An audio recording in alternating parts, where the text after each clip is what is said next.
Buenos días, alumnos. Hoy vamos a desarrollar la segunda clase de Análisis Matemático 2 para el curso 2K10, Universidad Tecnológica Nacional, Facultad Regional Córdoba. Vamos a repasar hoy la definición de función. Recordemos que no cualquier relación es una función, pero ¿cuándo una relación es función?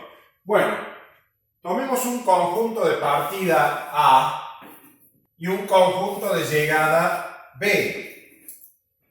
El conjunto de partida tiene elementos x1, x2, x3, x4. Algunos participan y otros no. Los elementos del conjunto de llegada, y sub 1, y sub 2, y sub 3, y sub 4, también mantienen una relación entre los elementos de X y los elementos de Y, pero nosotros no sabemos cuándo esa relación va a ser función. Por ahora suponemos una relación nada más. Ahora nos preguntamos, ¿cuáles son los elementos del conjunto de partida A que participan? Bueno, el subconjunto, suponiendo que x1, x2, x3 son los que participan y x4 supongamos no participa, este conjunto de los que participan se denomina dominio, y el conjunto de los elementos del conjunto de llegada que participan, suponiendo que fueran I1, I2 y 3, se denomina imagen, suponiendo que I4 no participa. Ahora bien, puede haber una relación biunívoca de 1 a 1, o puede haber relación de que X2 también está relacionado con I1, o que X2, supongamos, está relacionado con I3. Bueno, vamos a ver que son dos las condiciones, 1, 2, las condiciones para que cualquier relación no sea función, sino que para que ver cuál de estas restricciones que nosotros le vamos a imponer pasan a ser función, la relación pasa a ser función. Entonces, la primera es que no puede haber ningún elemento que no participe en el conjunto de partida. Es decir, el conjunto A debe coincidir con el dominio de la función. Esa es la primera condición para que sea función una relación. La segunda condición es que un elemento del dominio no puede tener dos imágenes. Dos o más imágenes. Es decir, esta situación no se puede dar. X2 no puede tener I1 y I3 como imagen. Entonces, ahora puede ocurrir que dos elementos del dominio tengan la misma imagen. Sí, puede ocurrir. Entonces, en ese caso, ya la relación deja de ser una relación cualquiera y pasa a ser una función, con estas dos condiciones. Ahora, si le seguimos poniendo, acá puede haber elementos que no participen, sí puede haber elementos que no participen en el conjunto de llegada y sigue siendo función. Ahora, si le seguimos poniendo más restricciones, por ejemplo, supongamos que ahora no permitimos que dos elementos del dominio tengan la misma imagen. Es decir, que cada elemento del dominio puede tener una sola imagen. Si a cada elemento del dominio le corresponde solo una sola imagen, suponiendo, entonces la función pasa a ser inyectiva, o como se la denomina usualmente 1 a 1. Es decir, a cada elemento del dominio le corresponde un solo elemento de la imagen. Si por otro lado ahora restringimos que no haya elementos en el dominio, en el conjunto de llegada, perdón, que no participen, es decir, que la imagen coincida con B, entonces la función es surjectiva, es decir, el conjunto B coincide con la imagen de la función. Entonces, ahora tenemos ¿qué pasa si la función es inyectiva y surjectiva? Si es las dos cosas, entonces la función es biyectiva. ¿Para qué nos interesa que la función sea biyectiva? Bueno, porque de esa manera nosotros podemos encontrar la función inversa. Entonces, dada una función igual a f de x, nosotros podemos encontrar f menos 1 de y igual a x. Es decir, despejamos x y encontramos una función inversa. Solamente cuando la función es biyectiva. Pongamos un ejemplo. Todo esto es conocido por ustedes desde el análisis matemático 1, es decir, que estamos haciendo simplemente un repaso. Un ejemplo podría ser y igual a raíz de x. Entonces, y igual a raíz de x es una parábola acostada.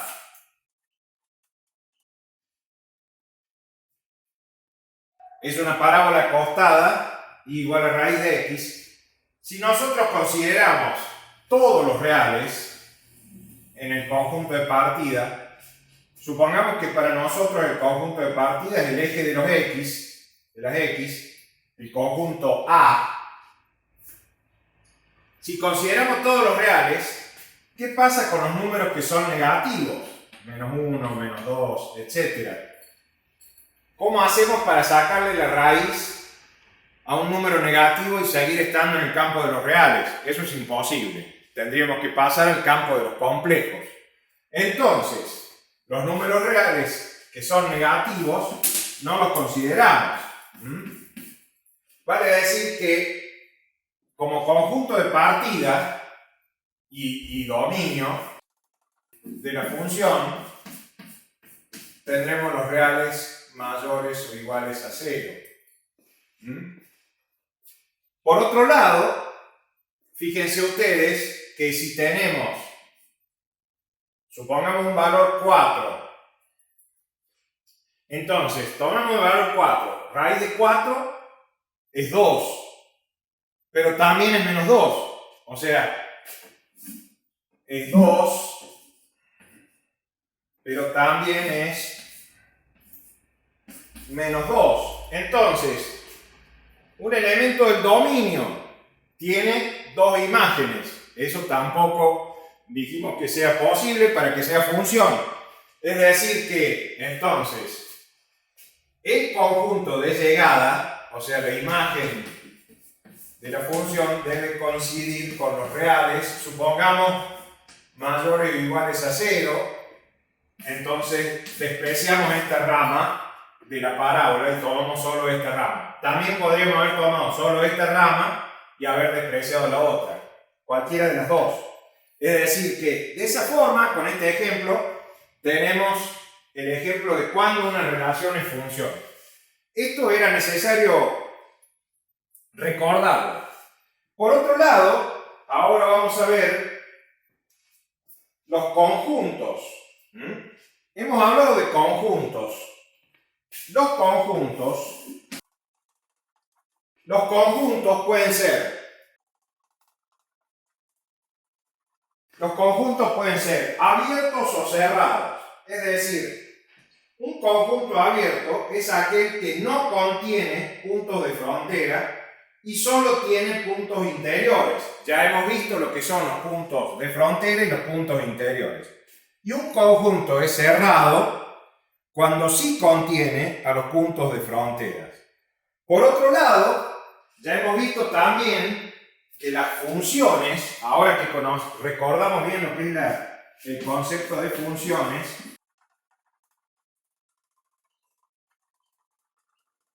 las funciones pueden ser escalares o vectoriales. Vamos a ver ahora cómo se subdividen esas funciones en relación con las variables que tenga, si tiene variables independientes múltiples o si es una sola, y si las funciones coordenadas o las funciones escalares de una función es una sola o son múltiples. Ahora lo veremos en un minuto.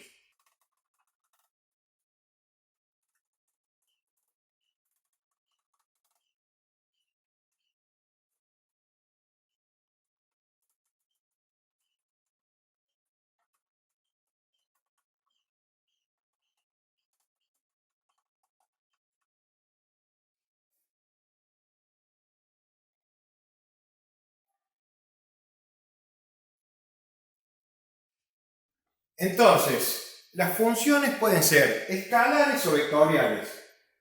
Pueden ser de variable escalar, o sea, una función escalar de variable escalar es lo que hemos visto en análisis matemático 1, y igual a f de x. Una función escalar o real y una variable, escalar o real, y igual a f de x.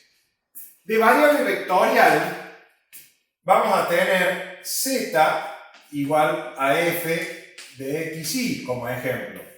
Ya al tener dos variables independientes hemos dado un salto y ya tenemos una variable independiente más de lo que estamos habituados a ver. Estas son las superficies, las denominadas cuádricas, que son las que vamos a ver a continuación en esta clase de hoy. Por otro lado, una función vectorial de variable escalar, bueno, es muy fácil porque esta función es las denominadas curvas.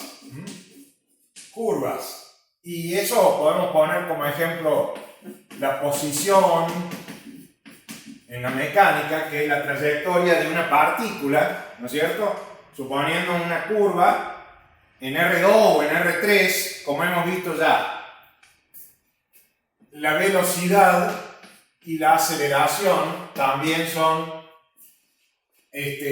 funciones vectoriales de variable real. Es decir, la posición de un punto P,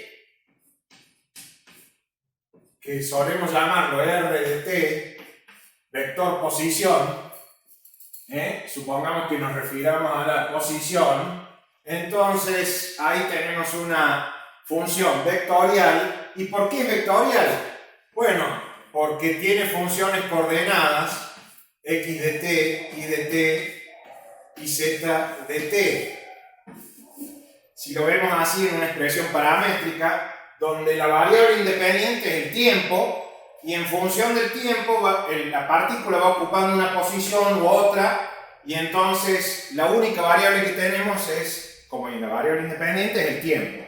En cambio la función es vectorial porque están las funciones coordenadas x y z.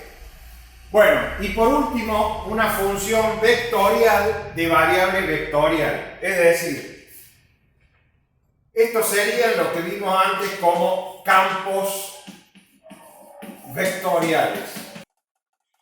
Olvidé decir que estas superficies o cuádricas son los campos escalares que vimos antes en la clase pasada. Campos escalares, que son las superficies o cuádricas. Las superficies cuádricas, que son las que vamos a desarrollar ahora. Pero antes de desarrollar esto, quiero que recuerden el concepto de lo que es en los conjuntos, cuando un conjunto es conexo y cuando un conjunto es no conexo. Los conjuntos conexos son aquellos que son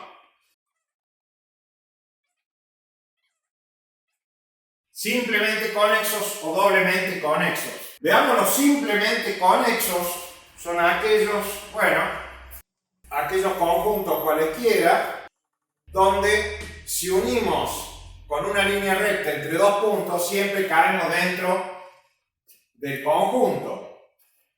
Los conjuntos doblemente conexos son aquellos que tienen un hueco.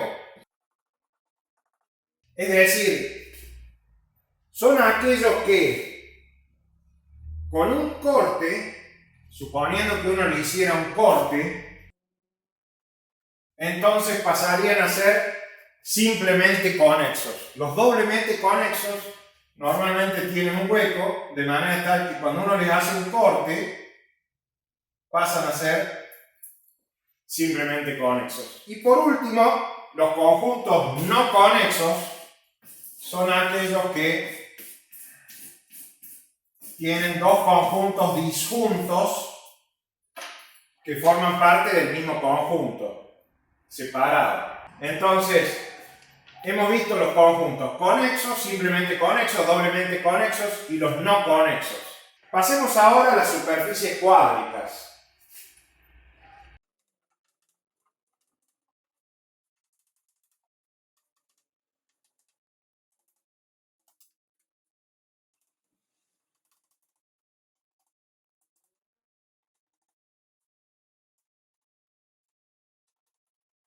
Bueno, si recordamos las secciones cónicas, que son aquellas que surgen a partir de seccionar un cono, si nosotros seccionamos así horizontalmente un cono, entonces tendremos un círculo. Si lo seccionamos, bueno, así obtenemos la elipse, la parábola, la hipérbola, bueno, todas esas secciones cónicas. Una extensión a R3, serían las superficies cuádricas, cuya ecuación canónica, la ecuación general, es esta.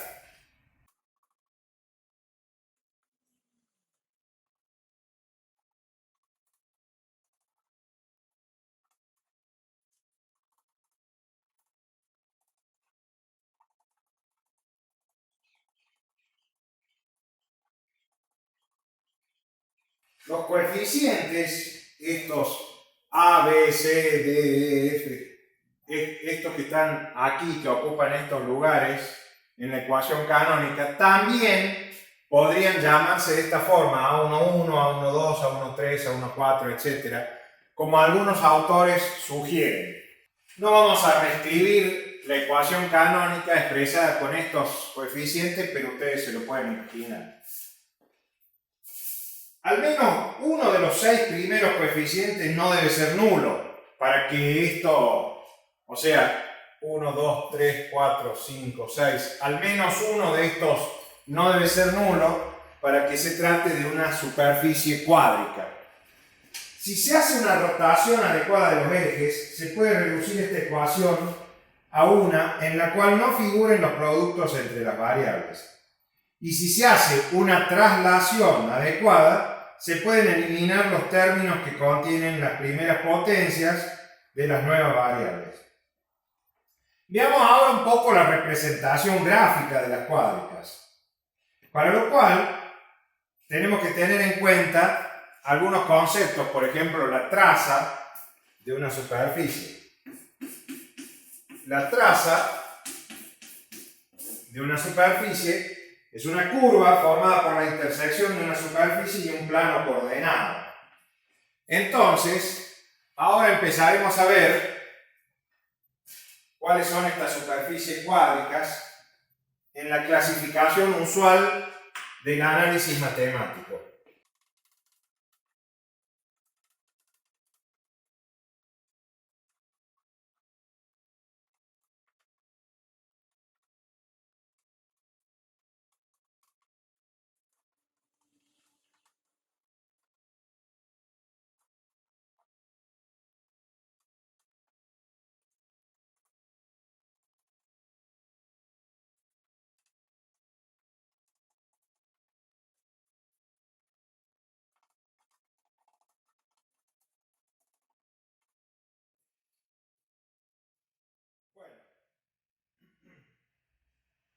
Una esfera centrada en el origen tendrá esta expresión y es una esfera cuyo origen, cuyo centro de la esfera está en el origen de coordenadas, es decir, en el 0, 0, 0 del sistema de coordenadas. Mientras que una esfera puede estar centrada en un punto ABC, cuya expresión es x menos a al cuadrado más y menos b al cuadrado más z menos c al cuadrado igual a r cuadrado. Entonces con eso hemos definido la primera superficie cuádrica, que es la esfera.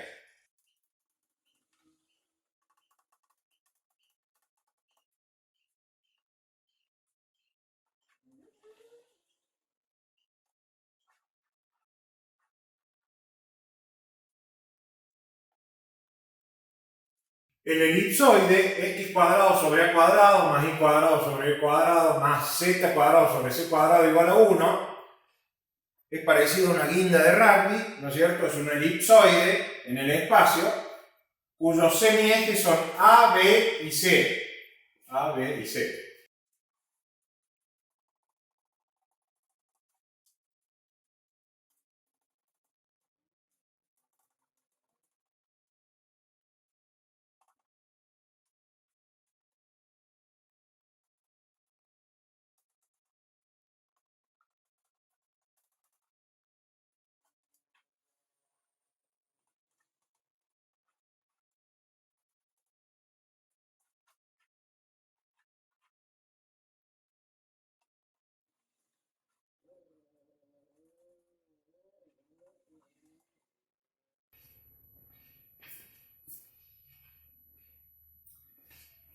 El paraboloide elíptico x cuadrado sobre a cuadrado más y cuadrado sobre b cuadrado igual a z sobre c es la famosa copa, ¿no es cierto?, que puede ser ramas hacia arriba o puede ser ramas hacia abajo.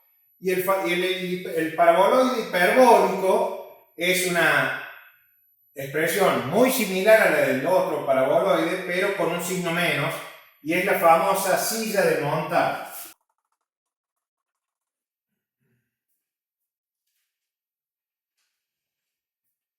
Con planos z igual a k, es decir, dado un determinado k, donde z igual a k, con plano z igual a k, se ven hipérbolas. Con k igual a 0 aparecen un par de rectas, con x igual a k se ven parábolas ramas hacia arriba, y con y igual a k se ven parábolas ramas hacia... Perdón, con x igual a k se ven ramas hacia abajo y con y igual a k se ven ramas hacia arriba. Vamos a ver ahora el hiperboloide.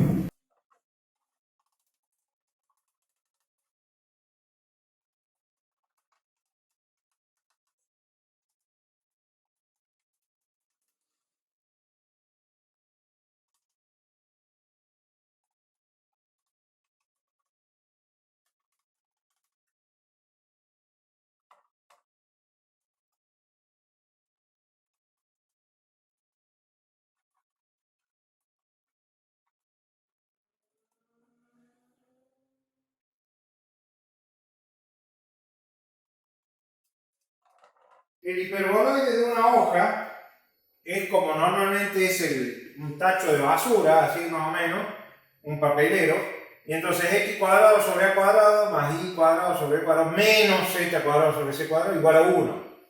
Y el hiperboloide de dos hojas, es decir, cuando estos estrángulos se separan, es x cuadrado sobre a cuadrado más y cuadrado sobre b cuadrado menos z cuadrado sobre c cuadrado, igual que el anterior, igual a menos 1, ahora en este caso. Con z igual a k, en el primero, en el hiperboloide de una hoja, con z igual a k se obtienen elipses, con x igual a k se obtienen hipérbolas, y en el segundo, en el hiperboloide de dos hojas, con z igual a k también se obtienen elipses, y con x igual a k y igual a k se obtienen parábolas, hipérbolas, perdón.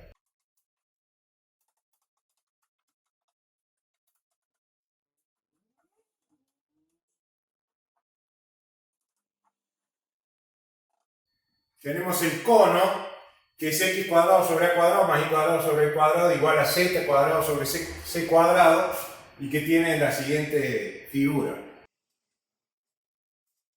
También están las superficies cilíndricas.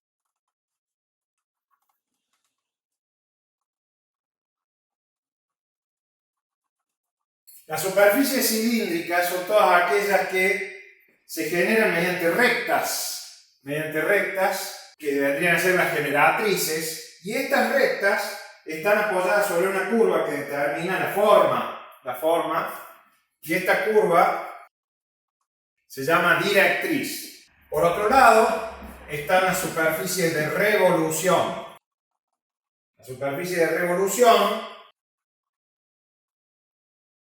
se generan haciendo girar una determinada curva dada, ¿no es cierto?, respecto a un eje. Entonces, si tenemos X, Y Z, esta curva, Z igual a F de Y, por ejemplo, en este caso, gira alrededor del eje Y y genera una superficie de revolución.